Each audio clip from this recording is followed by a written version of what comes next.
Welcome in to the Hot Read podcast live for Wednesday, September the 25th. I am your host, JT Ruhnke, writer and reporter here at Broadway Sports Media.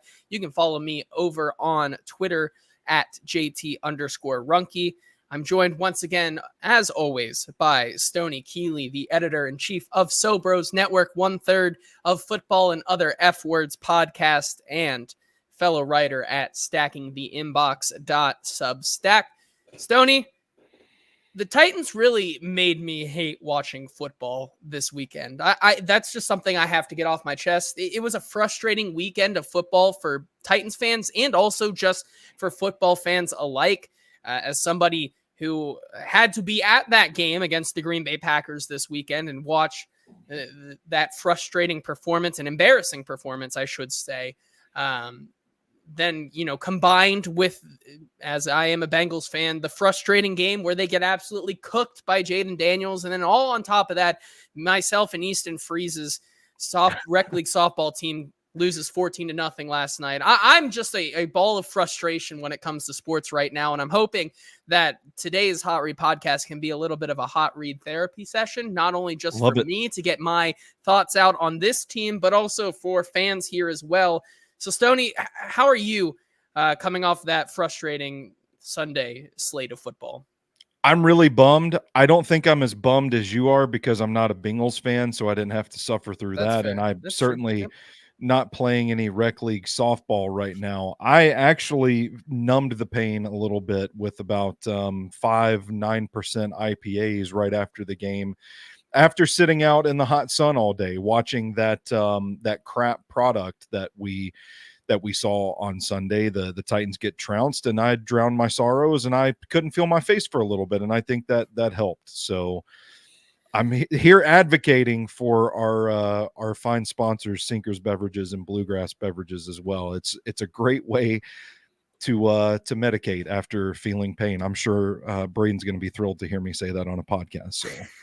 Yes, too late now. It feels like right now I feel like I want nothing to do with football right now. And of course, I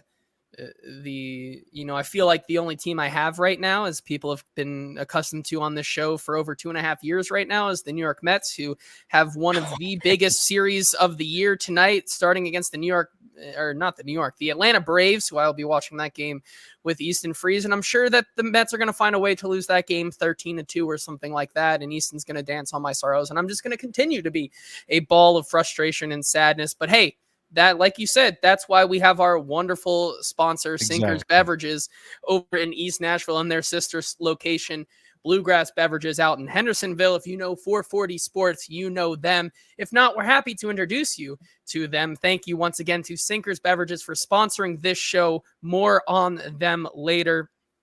Stoney, I want to start off this show, obviously, on this Tuesday afternoon, talking about, after that absolutely embarrassing loss. And it's something that I kind of got my initial angry thoughts out on about in my column that went up Sunday evening right after the game over on Broadway Sports Media. It's something that I'm sure both of us are going to continue to talk about as we write for Stacking the Inbox this week.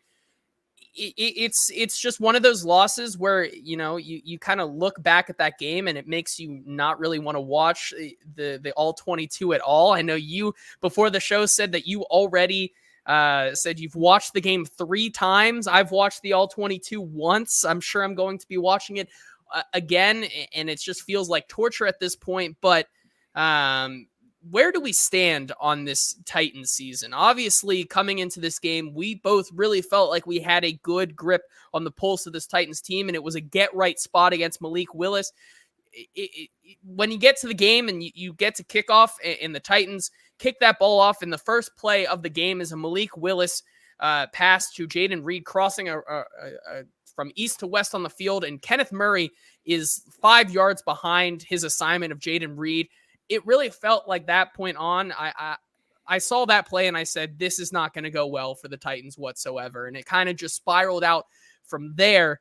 And I think that is kind of where the Titans are right now. They're in a downward spiral, as Brian Callahan said after the game, in what I believe has become the message of that locker room. And it's something that Jeffrey Simmons echoed right afterwards. It wasn't like we asked him about this comment. It's something that Jeffrey Simmons also brought up unprompted in the locker room post game, that nobody is coming to save this Titans team. This is the personnel they got, and they got to figure it out. And so you look at their next 5 games, or their next 5 weeks here. You look at Miami on Monday Night Football against maybe the corpse of Skylar Thompson, maybe Tim Boyle, who apparently people are super excited about. I don't know. There was a lot of cheers in the Titans press box post Sunday night. Boyle for some reason, or whoever else they decide to bring in. But that's the game they have on Monday night. Then you have the bye. Then you host the Indianapolis Colts, who are maybe a team reeling just as much as you are, even though they do have a win to their name. And then you have 2 of the toughest games of the season against going to Buffalo to play the Bills, and then going to Detroit to play the Lions. So over the next 5 weeks, Stoney, where do we stand on this Titans team? And for me, I think this wins, or we start talking about the first overall pick before it's even November. And that's just not a place I want to be, but it might be the place that we are. Stoney, do you share the same maybe optimism for this team that they can and will win these next 2 games? Or do you think that we will see the same kind of frustrating football that we saw kind of the last 3 weeks? I think there's little to indicate that we're going to see anything but what we've seen the last couple of weeks. I said on the show on Friday that I'm going to be real bummed if the Titans don't win this game against the Packers. And not only did they not win the game, but they looked really outclassed from a personnel standpoint, and they looked outcoached. You talked about that opening play going over the middle to Jaden Reed.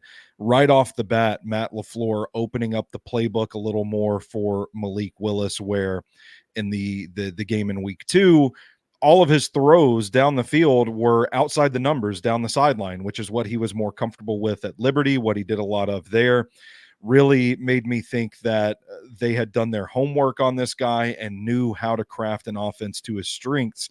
And then the first play of the game, they come out and they say, no, we're going to throw it over the middle. The Titans didn't appear to be expecting that, and they gashed him for a big play off of it. Also, later in that drive, they lined Christian Watson up in the slot, knowing, I would assume, that Roger McCreary is the primary slot corner for the Titans defense. That is a matchup advantage when it comes to size and length. Watson's going to have the edge over McCreary, plain and simple, in that situation. He runs a slot fade, getting that one-on-one matchup, and Malik puts the ball where he can go up and get it. It felt like a brilliant game plan from the start that the Titans didn't really have a counterpunch for. I feel like what we've seen from this team so far is what this team is right now. The offensive line is not playing great. Right tackle feels like a hole in the boat right now. It's bad enough. We're taking on water, and if we're not careful about this thing, the whole damn ship's going to sink. It's that bad. It affects Will Levis's tentativeness in the pocket. He looks a little hesitant to throw sometimes, even when he does get the throw off. Wide receivers are dropping passes. They're not where they're supposed to be. It's a concerning thing. And I maintained consistency with my idea before the season started that 2024 is about when can everything click for this offense? When does it click? And right now, it just looks like a hot mess. It just looks like guys aren't really comfortable in the offense. It's not really being executed properly. And until we see otherwise, I think that's the thing that's going to limit this team. And I had hoped when they got up 17-0 on the Chicago Bears in week 1 that things were clicking a little sooner than we expected. But after seeing the Bears since week 1, I don't think that game is as impressive as it was, as we thought at the time. I don't think this Bears team really looks all that good right now. So that's concerning, as well as things in the NFL level out as they tend to do as the weeks come on. I am concerned that it's just going to take a lot longer than we expected for this offense and all its nuance and complicated passing concepts. I just don't think we're there yet. And I don't think that it's fair to put it on Brian Callahan as a rookie head coach to say, well, we're just going to have to coach around our deficiencies. It's his third game. I don't think he's mastered the art of head coaching to get to that point, to have that kind of pressure on him. I'm kind of down in the dumps. I'm bummed. Like I said, I was going to be last Friday. I don't feel a lot of hope for this team right now. Yeah, I think I echo a lot of your sentiments there. And hey, if you're joining us here, watching our therapy session along with you, do us a favor. If you're watching over on Twitter or Facebook, make sure you head on over to Broadway Sports Media or 440's YouTube channel, where you can join the conversation like Jake and Kenneth and Eddie and Kenneth and all of these guys over here as well. Jake says that JT got that Mike Herndon internet today. Stoney, am I coming through clear right now?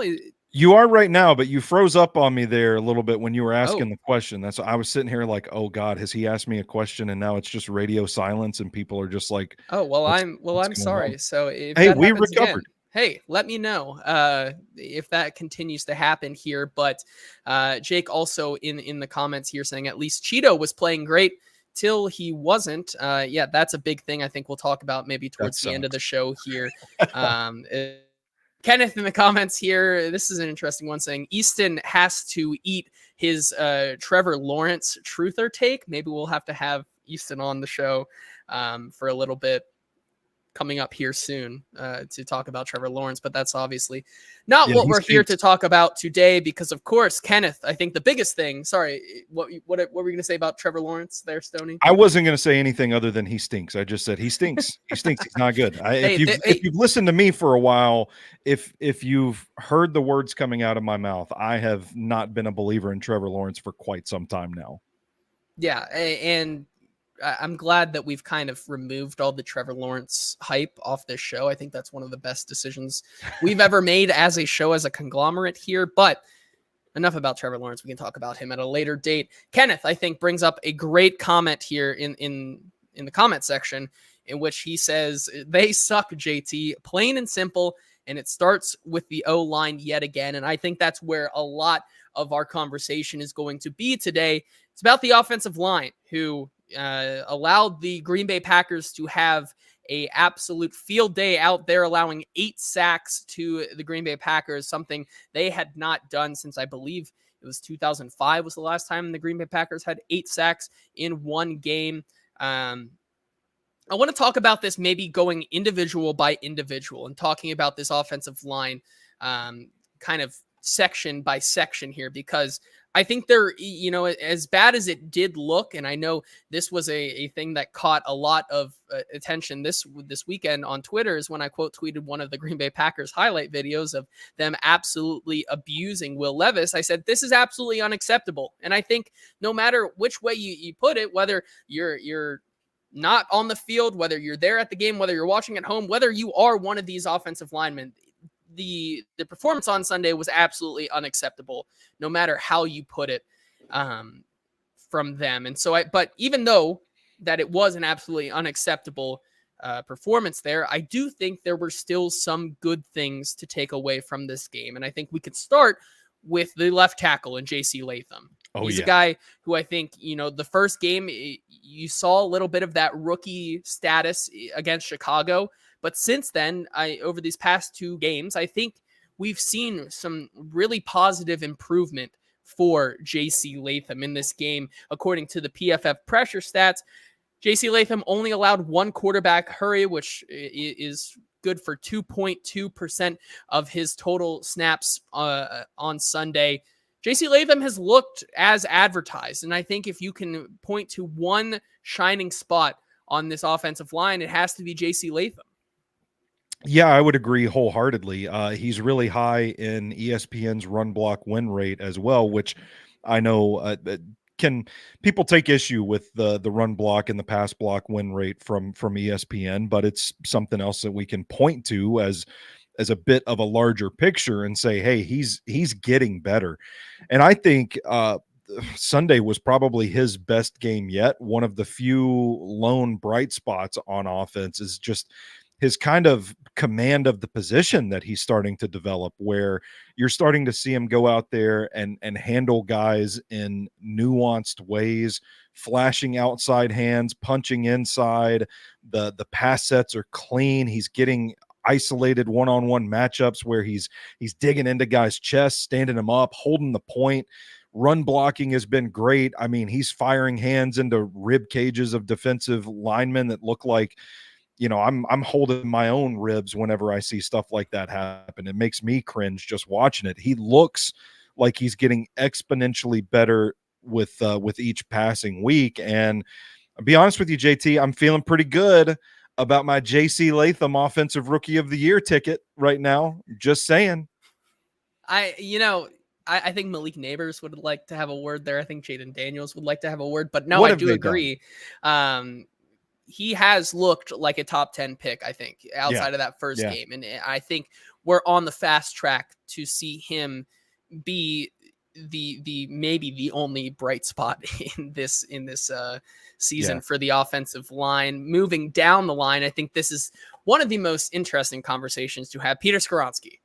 Yeah, sure. Former 11th overall pick from the Titans 2 years ago now. Last year, I feel like he started off pretty strong for this team, but obviously has the appendectomy surgery, kind of loses 25-ish pounds of that weight. And we kind of gave Peter Skoronski a pass over the last 12 months or so because of that. Now Peter Skoronski comes back. He's gained the weight, and it has not looked good. Now that he has kind of this anchor at the left side of the line here to help him out there, which he really didn't have last year.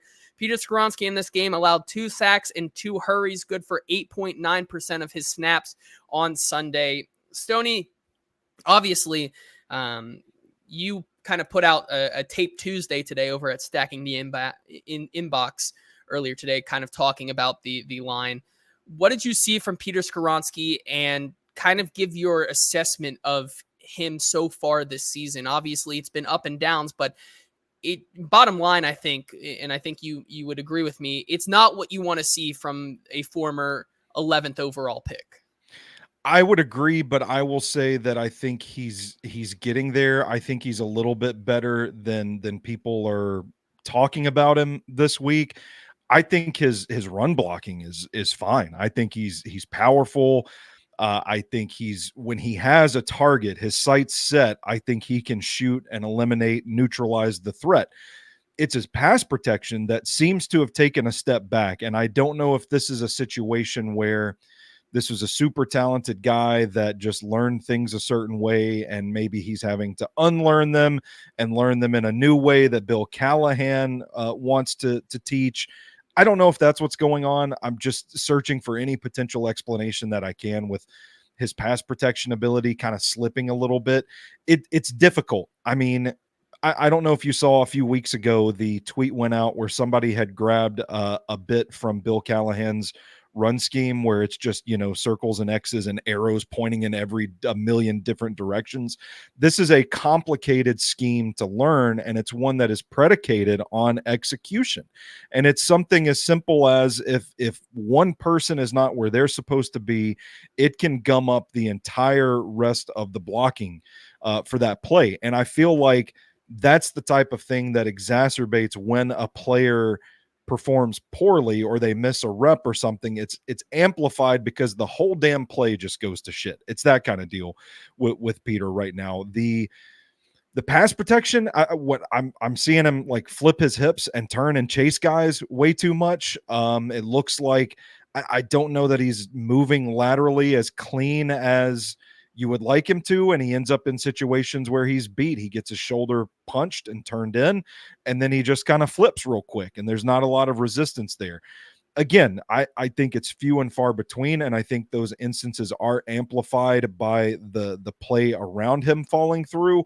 I think we're getting there. I think week 2 was better than week 1, and week 3 was better than week 2.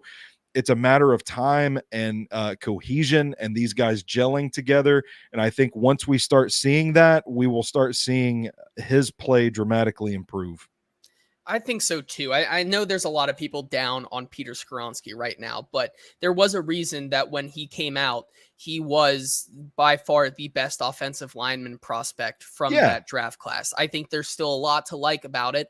And obviously, we'll talk about this a little bit later, but like you said, this Bill Callahan scheme, it's a tricky one, and it's probably one of the trickiest in the league because he's been doing this for so long, and he's kind of built that reputation up of being good at what he does because he knows so much about the offensive line. And so I think I'm in the same boat with you on this kind of theme of it's going to take time, but I do at the end of the day, and when we look back at this season, I think we're going to look at Peter Skoronski's development in probably a better light than we are right now.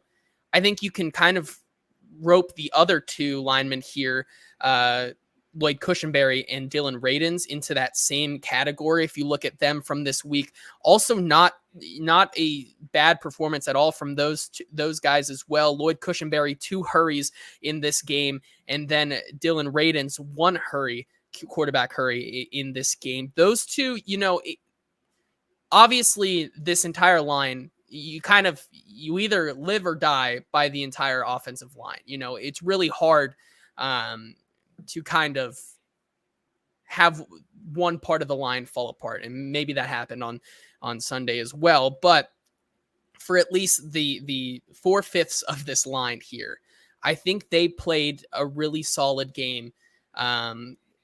But subtract a couple of plays, specifically the one where it seems like it almost felt like the entire offensive line lost immediately.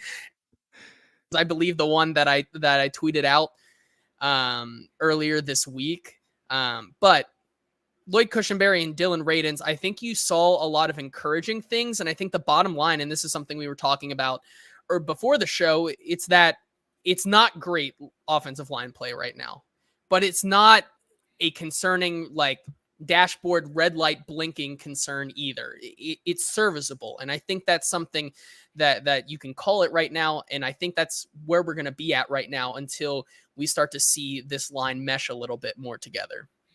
Yeah, I would agree. And they're pulling Cushenberry quite a bit too, which means he's snapping the ball and then he's getting out to the edge to block somebody in space. And I think I hark back to what I said a little bit about Peter Skoronski, is we're seeing all of these guys kind of take turns making disastrous play. And here's my profanity allowance for the week for this episode. I'll put it like this: if you don't hit your assignment, if this play is predicated on perfect execution and you don't hit it, you fuck the whole thing up. So that's kind of what it is. And you have a couple of those moments that I think look really bad, but if you slow it down and watch the tape and you look at where guys were supposed to be, you can say, oh, well, if they hit on this, they're going to start mowing teams down. And I think that's the case with Cushenberry for a couple of plays a game. I think it's the case with Skoronski for a couple of plays per game, and Radins a couple of plays per game as well, where you're watching this offensive line and thinking, man, if they ever start getting moving in the same direction at the same time, they're going to be a menace. I agree on Dylan Radins. I think he has been perfectly serviceable at right guard. I don't know if he would have been the guy if Sadiq Charles didn't retire, but I think he's played pretty well. And I think if right tackle wasn't such an issue, I think you could get by with Radins. And I think Cushenberry and Skoronski, the more comfortable they get in this new scheme, I think the better they will get. And ultimately, if you can sew up the right tackle just even remotely, I think you're going to have a really good unit. Yeah, it's crazy that we're 3 weeks into the season and it feels so long ago that Sadiq Charles retired. Like that was out of my brain. Yeah, I was like, I know. oh, I forgot he was supposed to be here as well. But yeah, I do agree. And then you get to probably the biggest problem here that we can probably spend eons talking about: the right tackle position. Being Nicholas Petit-Frere, and then by proxy, Jalen Duncan. Both of them allowed, the stats do not tell the tape here, just if you're looking at it from a box score perspective. MPF 1 sack and 1 hurry, and then Jalen Duncan 1 sack and 1 hurry. I heard friend of the show James Foster put it bluntly earlier today in his evaluation of the offensive line by saying that he believes Jalen Duncan is the worst tackle to ever play for the Tennessee Titans, which I think is a damning comment there. But when you look at the play, I think this is where a lot of my frustration kind of stems from Sunday's game. It's when the train kind of went off the tracks by way of NPF kind of just seemingly tripping over himself and having that strip sack on Will Levis there. Where if you look back and you look at the screenshot, it's almost like Dylan Radins and Lloyd Cushenberry are kind of double teaming this one guy, but Radins has one hand on him and is looking back at MPF like, what just happened? Like there's nobody there, and MPF is just sitting here just trying to block air, and Radins is also confused. You have Nicholas Petit-Frere get benched there for the rest of the game, and you have Jalen Duncan come in where it's maybe even less than a turnstile. It's almost like you're in the New York Metro, except you don't even have to scan your pass. They're just letting everybody go through free, because Jalen Duncan, it looks like he sets his feet, and then it's hard for him to get going again almost, because he gets beat every single time. He gets set there, he gets his hands ready, he makes that initial contact, and then as soon as the guy tries even the smallest or slightest of pass rush move, Jalen Duncan seemingly is lost. And I think Hurricane Lou here in the comments says it's an airport conveyor belt. It is, which I think is quite humorous, but it's true. And it's probably the biggest problem we will have to see for the rest of the season. And your thoughts on MPF and also Jalen Duncan in their performance later into this game against the Packers? Well, before I forget, I want to address what you just said, because I saw the same thing on the tape with Jalen Duncan, where it's getting his feet set, getting his hands in place. He's staying square to the line of scrimmage as long as he can. And then it's just whenever he is past, it takes him too long. Like something is not clicking, and he ends up like reaching and chasing guys. Now, how I would describe it, I'm going to do the best to describe this as I can. It's a similar issue. What it looks like to me is going through a drill. Like you're in the lab, Bill Callahan is teaching you, hey, this is where you need to set to. You need to really focus on staying square to the line of scrimmage. You need to get your hands up and get in position. You can run those drills in practice, right? Where you're dropping back and you're getting ready. In a live game, there's a dude trying to get past you to the quarterback. And you can run those drills to a certain point, but at the end of the day, there's going to be somebody trying to work you and trying to counter you and trying to fool you, trick you, throw moves at you, that sort of thing.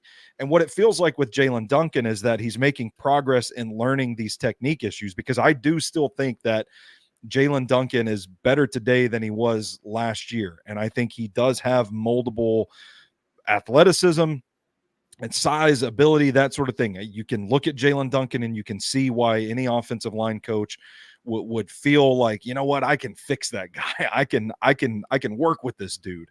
But at the end of the day, you've got to be able to have a counterpunch. And that's where you see, okay, there's some technique improvement with Jalen Duncan, but then he gets set and he's chasing guys with his eyes. He's not moving his body to meet them. So when you're it's great. You're square with the line of scrimmage as late as you possibly can, but it doesn't help you when you're looking to your right because the guy has just run right by you. And then you're in a situation where you turn, you bend at the waist, you reach, or you're just smoked and you give up a sack. And that's where I think, I see what James says about him. I think he said he's not even playable right now. He doesn't consider Jalen Duncan a playable player in the NFL right now. And I think that's where you see the liability that he poses for this offensive line. And as bad as NPF was, there were still flashes of good. I know, hurl your tomatoes at me. There were still some good reps on Sunday that make me think like the NPF is still the best right tackle they have for right now of the guys that are currently on the roster. Now with NPF, it's concerning. He tripped over his own 2 feet.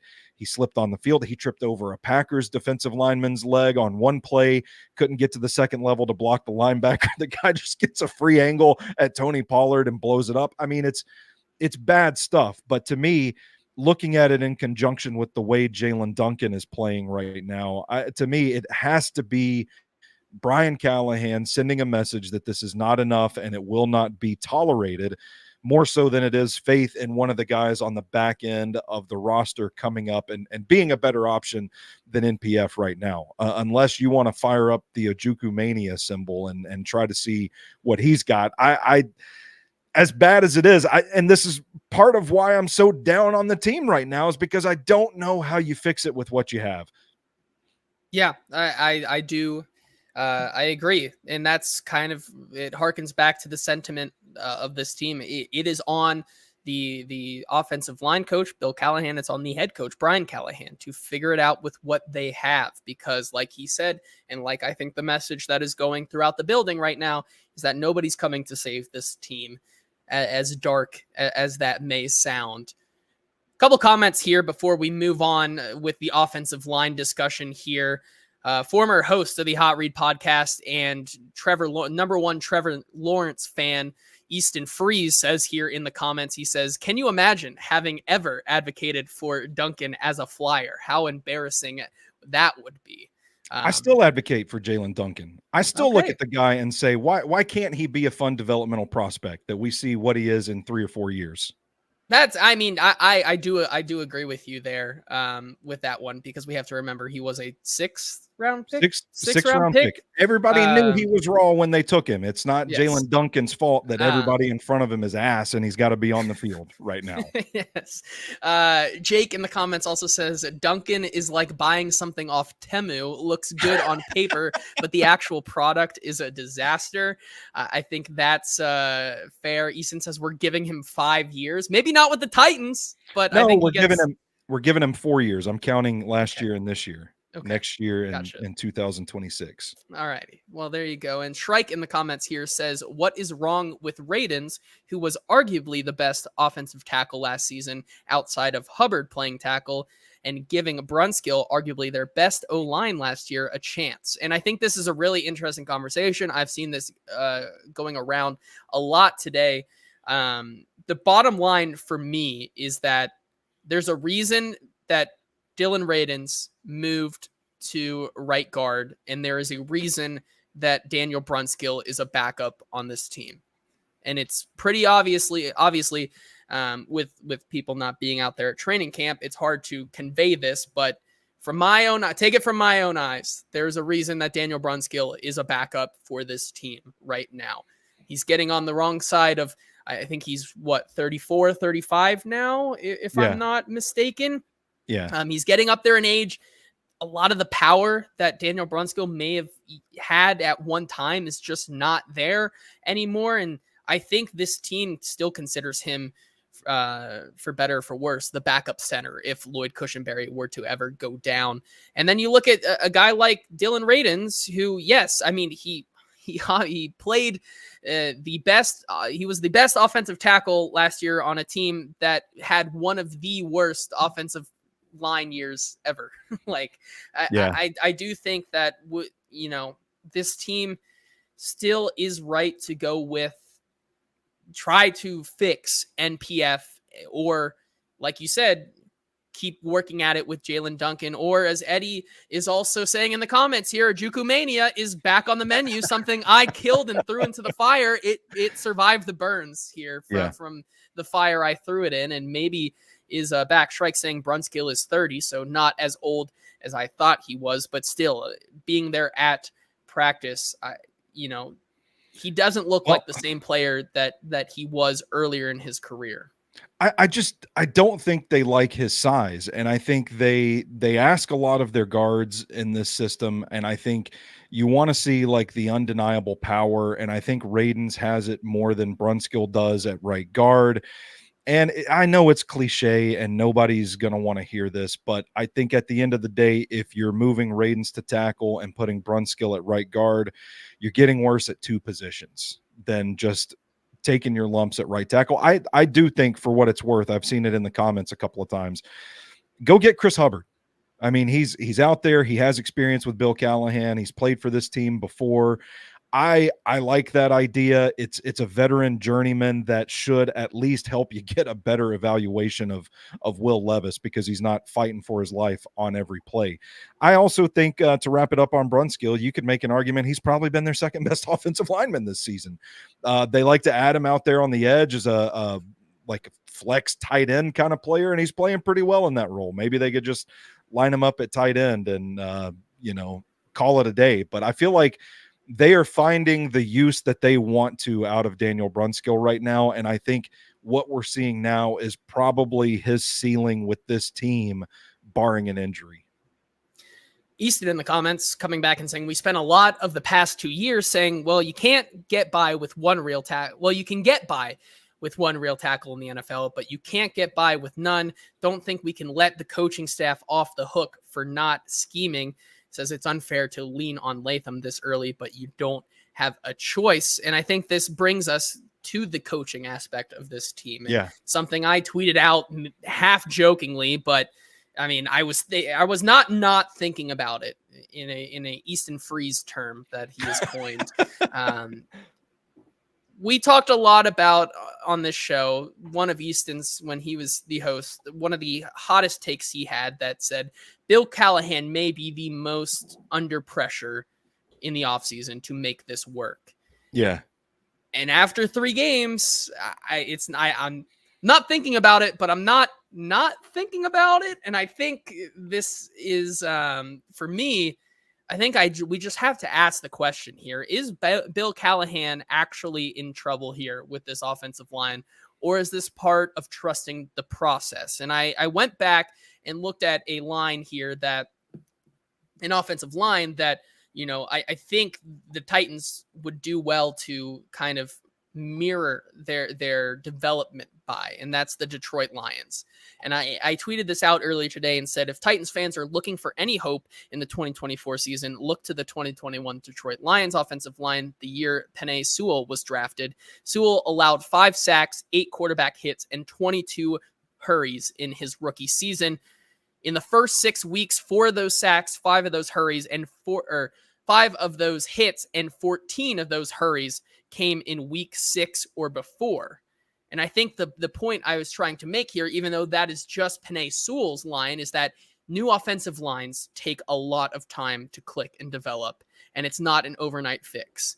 Guys like we said, Peter Skoronski and J.C. Latham are young and are going to be fine. And while NPF, I think we can kind of get to, NPF is not the answer here. I think we will see by the end of the season 4 out of 5 of these offensive line round out into a group that you can feel good with and feel like you have a solid grasp on going into the 2025 season.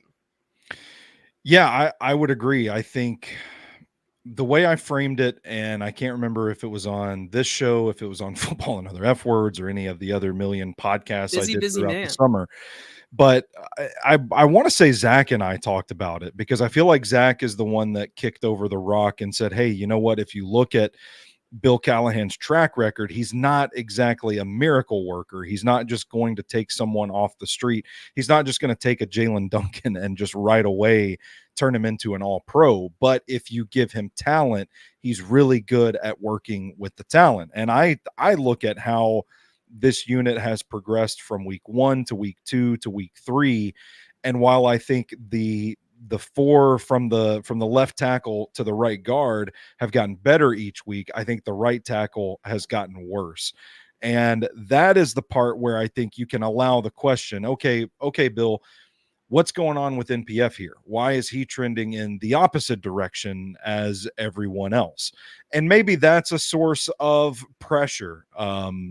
To Easton's point with the question, maybe it is a source of pressure, but I feel like things would have to go dramatically wrong for the unit as a whole for him to really feel the heat on his seat. And I just don't think that we're there yet. I think we're seeing J.C. Latham blossom into one of the best young left tackles in the game. I think Peter Skoronski is going to come around. I think Cushenberry is going to come around. And I think Radens is fine. I think if you look at the unit as a whole, It's okay outside of that right tackle position. Is the right tackle position bad enough to fire a coach over or to put pressure on a coach over? I don't know, maybe. I mean, I just said a few minutes ago that the right tackle is the cannonball through the side of the ship right now. We're taking on water and the whole damn thing's going down. So maybe there is to a point, but I'm not personally there yet where I'm going to start putting pressure on Bill Callahan to get this offensive line turned around, because I think he's trying to turn chicken shit into chicken salad right now at right tackle. Yeah, I think that I agree there. And as much as I'd like to jest, at the end of the day, I'm going to trust the process of a guy who's been doing this and doing it successfully for probably longer than I've been alive. But hey, Titans breaking news here as you were talking about that. The Titans worked out Elijah Dotson, Joshua Kelly, James Robinson, and Isaiah Spiller. What does this mean? Whatever that means. I don't know what it means. I'm not gonna. And you know what? I don't want to get into possibly knowing what it means. But it happened, and I'll report it on here for the lovely people. Is it an attempt to maybe, interesting to note that 3 of those are former Chargers, and then of course the corpse of James Robinson.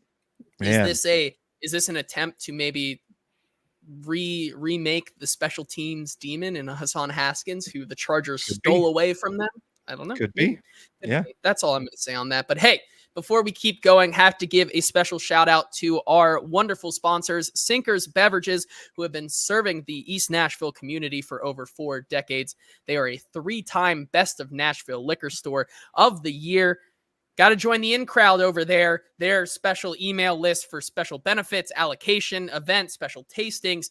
Whenever they get something new in stock, they will be sure to let you know first over on their in crowd. You should follow them on all of their socials at Sinkers Bev. You can also search Sinkers on Uber Eats and have the booze delivered to your house, something I probably will try out tonight as I go on to watch the Mets take on the Braves, and what probably will leave my heart racing for the next 3.5 hours after I get off this show. I'm not looking forward to it. I have really no hope tonight, but hey, they drive so I can drink tonight and douse my sorrows away after I watch the Mets probably end up losing it all. And then, I feel even worse. But hey, if you're out in the Hendersonville area, make sure you go check out their sister store, Bluegrass Beverages. They've been serving the local community for over 50 years. Got to give a special shout out to them. Support local businesses, supporting local businesses. Thank you to Sinkers and Bluegrass Beverages for sponsoring this show. All right, Stoney, I think we need to assess kind of Brian Callahan's success or failures over the first 3 weeks. And I think the bottom line here is that it's safe to say the honeymoon period is over for Brian Callahan, and it's been over. It's never been more over for them. The thing I have my concerns about Brian Callahan, but I still have confidence. However, there are still concerns. And I think the 2 things for me is that I keep hearkening back to something that Brian Callahan emphasized early on when he got the job, and that was Jake Browning last year.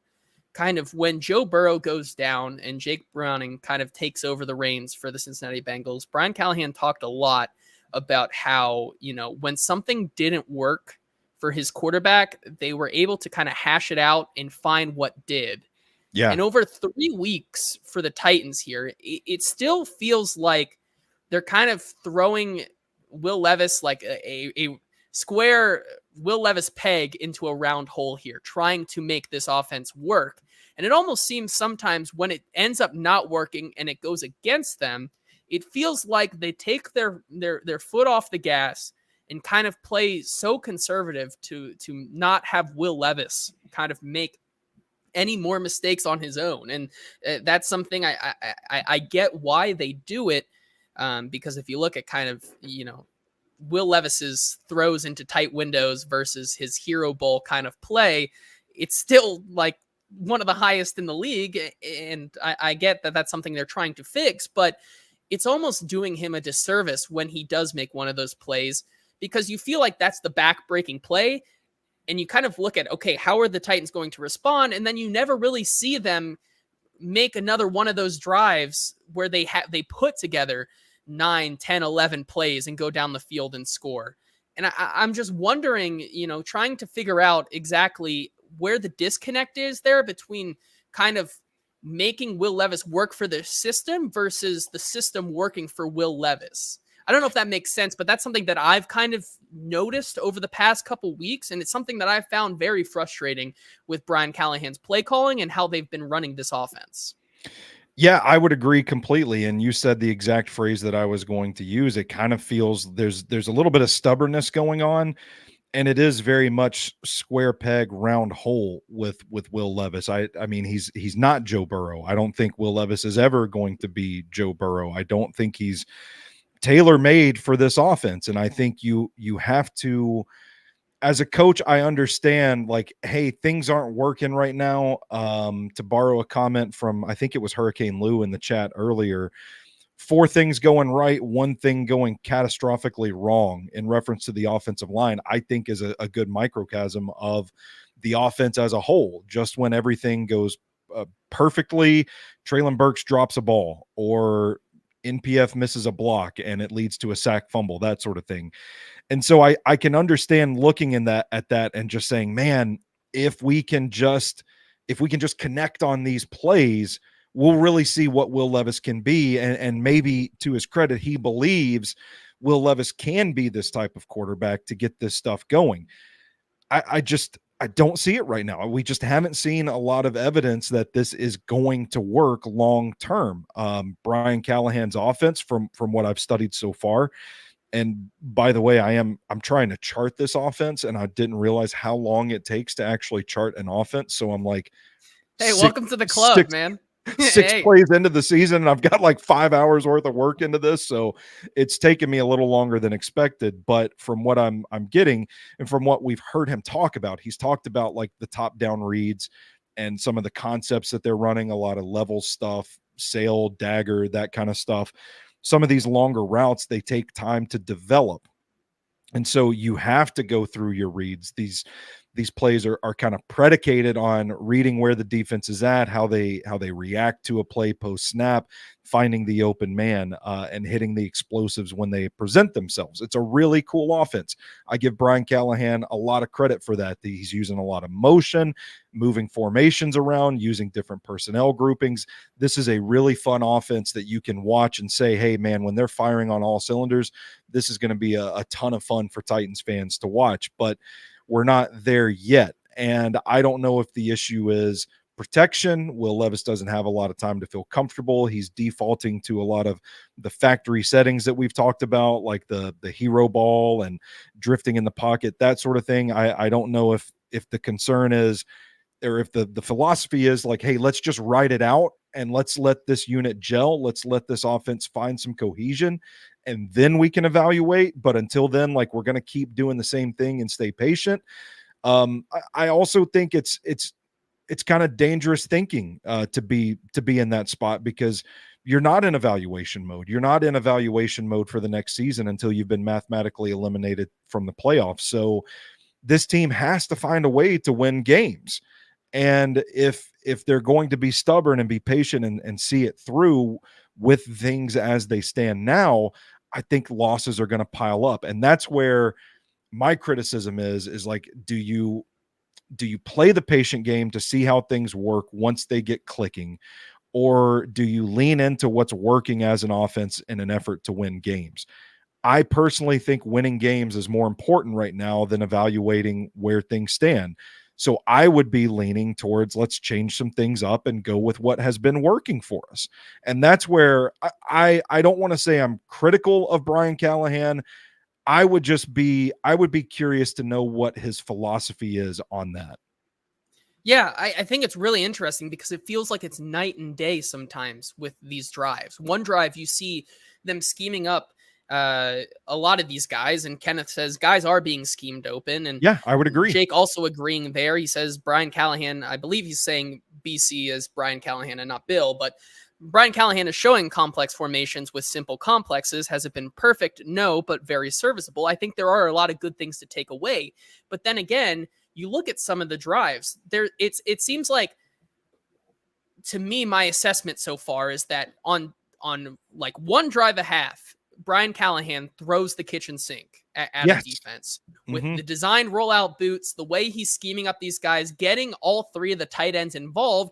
And then you have drives where it's like you're doing, instead of kind of scheming that up and using that different combination of looks there, you're getting the ball out super fast. And that's where you find yourself in those second and long and third and longs, because the protection breaks down. Will Levis can't go through all his reads, and he's being rushed out of the pocket or being rushed to make throws. And that's, you see all these 3 and outs late into games versus every drive, every half, there's one drive where it seems like everything clicks. But outside of that, it's a very standard offense for the Titans right now, where things, it either works or it doesn't. And so I wonder with this, that's where my criticism comes in, kind of fleshing out the game plan and not using everything in one concentrated drive in these first 3 games where it's worked. And then it just, every other drive, it feels lifeless and it feels dead. And I think that's another thing. I think the one criticism I have, especially of Brian Callahan so far, is his usage of the running backs so far for me. Maybe this is just a me thing, but I for some reason, it really bothered me that you're down 10 plus points, or what you were in the second half. I don't remember exactly. And they continued to roll Tony Pollard out there in a role that I know he can play, but when you have a Tyjae Spears sitting on the bench in the fourth quarter, kind of came alive and was able to get massive yards after the catch on some of these dump offs and make plays with his legs, I don't get why you're not using him more. And I know you want to kind of not give away everything to your defense, and I get that's part of it, but it just felt like a misuse of their personnel late into that game. And I think the other thing as well, that these routes are getting kind of open, but like you said, everything's not clicking, whether it be the offensive line breaking down in protection, these receivers. I think this is a fair criticism as well. These receivers kind of being a little bit older and slower to kind of develop their routes is something I've seen and I've noticed on tape as well, where it's not, it's not bang, bang plays for Will Levis to get that ball out. It's things that I think you can continue to see that are just not clicking. But when they do, for that one drive where you see 9, 10, 11 plays and they get a sustained drive there and they're keeping the defense on their heels, this looks like an offense that can go up against any other offense in the league. Yeah, I would agree. I think you touched on a theme that I think I forgot to mention, but like the rhythm, the play sequencing, that sort of thing, it's kind of iffy. Like, we can talk about the play design, we can talk about the personnel usage and all that, but it kind of feels like there's not a lot of cohesion in terms of just the rhythm with which he's getting into play calling. And I think it's a larger issue for the offense. It just kind of feels like everybody, the energy is so weird on offense right now, where the vibes are not right. Nobody's sure of where to be, what to do. There's another mistake and it just saps the energy out of the unit as a whole. And then you're trying to recover. It doesn't feel good. And I keep coming back to this idea that there's not a lot of reason for hope on offense right now. And I hate to just be such a black cloud when I know I'm usually the first to say, hey guys, just give Jalen Duncan 4 years and he'll be the best left tackle in the game. I'm usually Mr. Positive here and Mr. Optimistic, but I think these issues that you're highlighting are very valid. And I think they're very concerning. The Tyjae Spears thing, I think the conventional wisdom, the conventional response to that would be, well, maybe there's something more wrong with Spears than we're right, led to believe. Yeah. But at the same time, Brian Callahan in the press conferences so far has been pretty forthcoming with injury information. So it seems to be counterintuitive to what we've come to expect from him to hide some injury concern. I don't know. I don't know what the usage rules are there, but I would be curious to know that too. Yeah, I do. I agree with a lot of that. It just feels like it needs to be more consistent, I think, overall. A couple more comments here. the last thing I want to talk about here. Eddie, I think with an interesting comment, says, I don't know if this is anything, but in Cincy, Callie helped a ton with the scripting and game planning, and Zach Taylor dealt more with adjustments in game. Feels like when the offense is working off script, it feels better than trying to adjust. And this is, I don't think that's not nothing, because when we've heard Brian Callahan, when we've kind of asked him, you know, why did this happen, so and so, or why are you going with this? Especially the comment about, you know, Will Levis kind of getting that ball out quick versus letting the play adjust. Brian Callahan has emphasized over the early part of the week and the fallout of this game that being down like that, you know, he would rather just continue to try to push it downfield than take the easy stuff, which I think is something that, whether or not it's on him alone to make those decisions, I don't know. However, like that is, I understand it. It's still a little bit concerning that you're still trying to make these big plays happen with Will Levis versus getting him into that rhythm. So I agree with you, Eddie. I don't think it is nothing.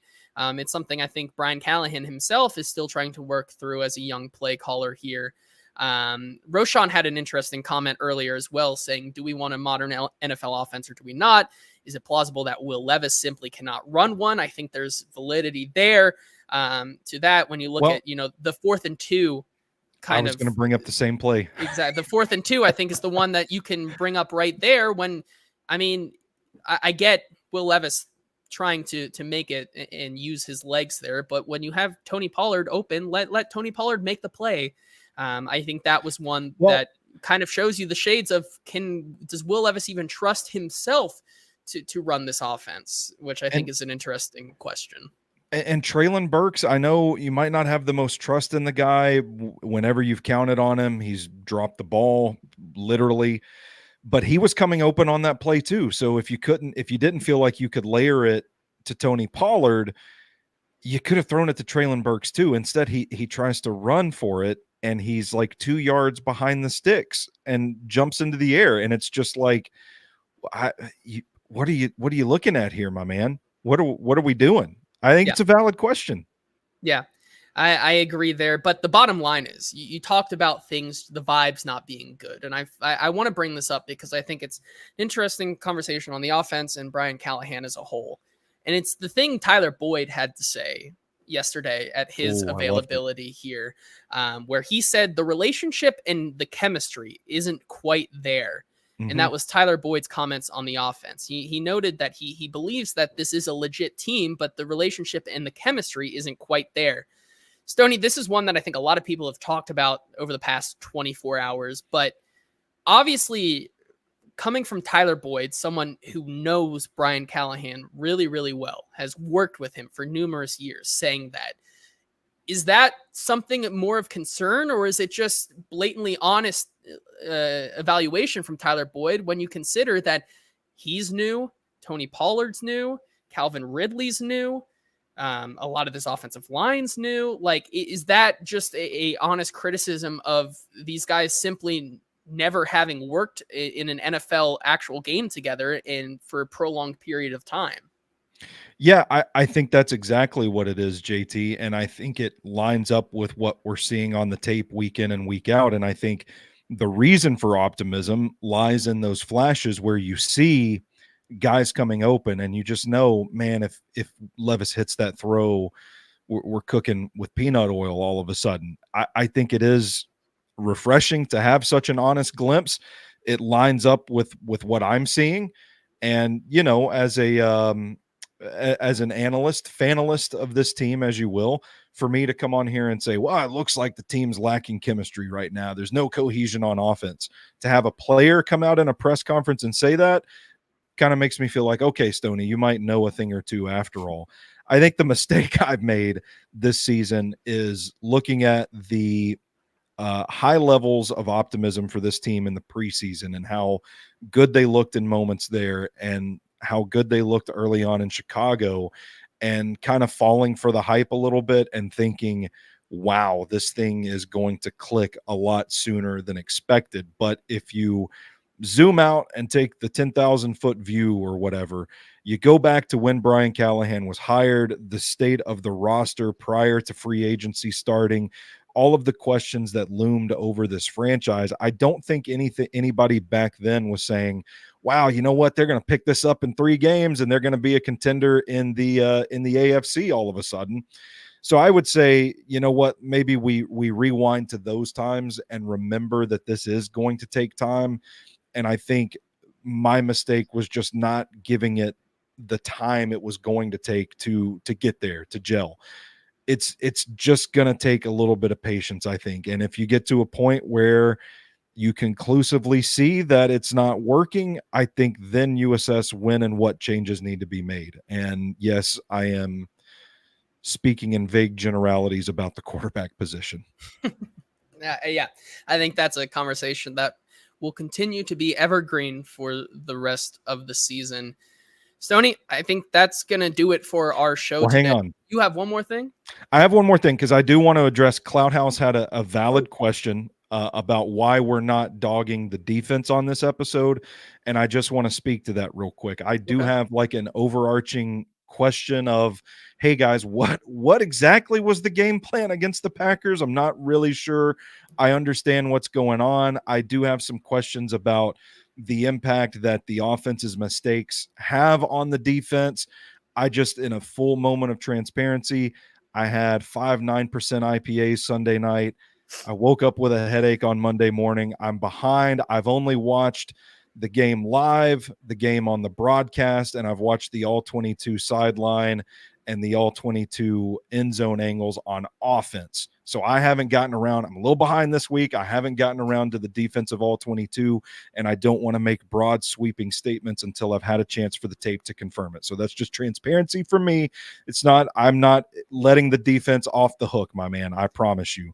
We will get to it. Yeah, I can definitely say a few things about it. It feels like it was a recipe. In hindsight, it's a recipe for disaster. This team feels like at least the secondary is predicated on shutting down a team's number one receiver. And I think that's something that is very present in their kind of construction.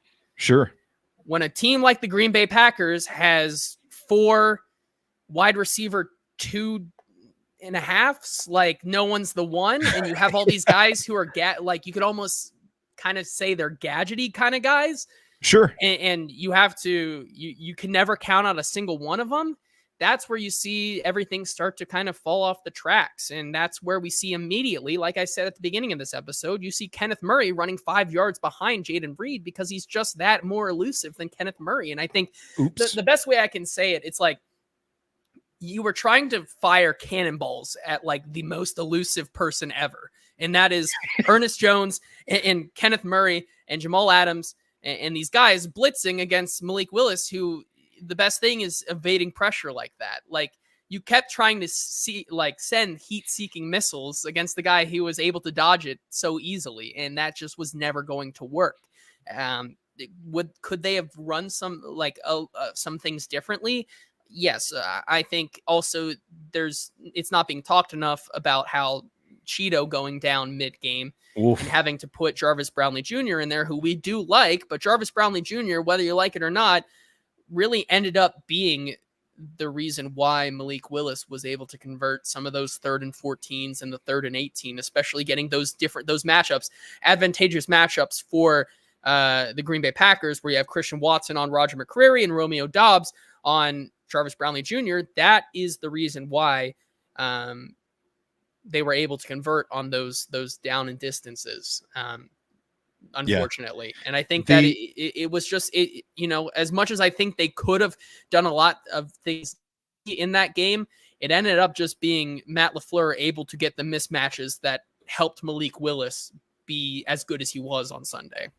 Yeah, I'm a big fan of Matt LaFleur, a really fun guy to study in the offseason when I'm trying to learn more about the game and schemes and stuff like that. Watched a lot of stuff about his offenses. The defensive game plan, from what I can tell, was basically like, hey, let's try and hit the flash with a baseball. Yes. That's what it was like. Yeah. I agree. I think that it was until this team, I think I said this last night to a friend when they were asking me about this, until this team finds a linebacker that can cover east to west efficiently, you're gonna get beat by those teams that are able to just do it 10 times better than you.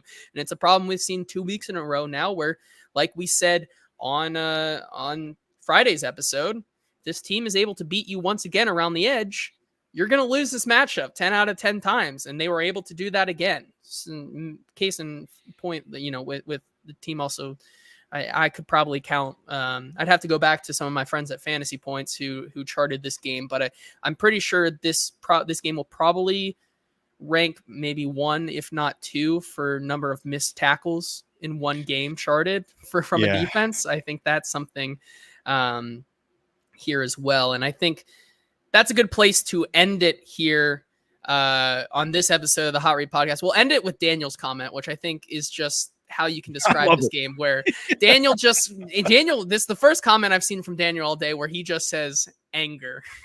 So, I mean, that's the best way I can explain it right now. The Titans make a lot of people feel anger, and we'll come back on Friday to talk more about how the Titans can turn that around against this Miami Dolphins team, who seems to be reeling as much, if not more, than this Titans team right now, with what they're having to go through with, without a Tua-led offense. But until then, once again, thank you very much to our wonderful sponsors, Sinkers and Bluegrass Beverages, for sponsoring the show, keeping the lights on over here. Until Friday, Stoney, we will see you then.